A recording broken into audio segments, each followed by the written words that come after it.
walaalkeeyo maxaad beenta iiga sheegaysaa madaxweynaha fariinteeda wali kama uusan jawaabin walaalkey iga been abuuranin madaxweynaha ma isoo jawaabin ninkii oo minaha madaxweynaha isu jawaabay animo oo miscado waayo saaxiibkiyo ninka xanuunsan adimiya ani madaxweynaha ma isoo jawaabin yarka dhalinyarada aad u jeedaan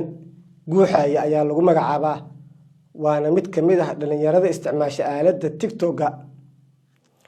wiilkan xitaa ma ahayn dadka dhibka badan ama social media dhibaatada qabyaaladda iyo qurunka waxyaabaha noocaas ka hadla bilo ka hor ayaa laga qaaday Muqdisho waxaa la geeyay Hindiya halkan oo xaaladiisa caafimaad lagula tacaalayo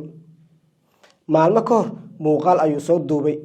madaxweynaha Soomaaliya ayuuna ka dalbaday in arintiisa dalka arintiisa wax looga qaban karo wadamada reer Yurub ama wadamada galbeedka Yurub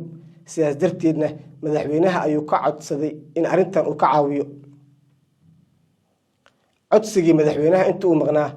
waxaa soo booday nin kale oo dhalinyaro ah Bilaal Bulshaawi ayaa la yiraahdaa TikToker ah waxa uuna TikTok uu ku joogaa magaca madaxweynaha TikTok intii uu maqnaa dalabka ninkan dhalinyarada ah ninkan kale waxa uu sheegay in madaxweynaha uu aqbalay codsigiisa kana soo jawaabay codsiga ninkan dhalinyarada ah ee xanuunsan hase yeeshee daqiiqado kadib muuqaal live ayuu soo galay waxa uu yiri walaalkeeyo maxaad beenta iiga sheegaysaa madaxweynaha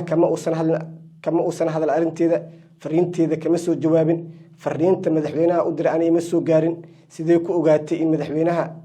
uu codsigayga aqbalay waa ereyo qalbiga taabasho ah ninkan isagoo markii hore uu xanuunsanaa haddana waa laga been abuurtay allaha caafiya ayaan leenahay ilaahayna xanuunka haya ka dulqaado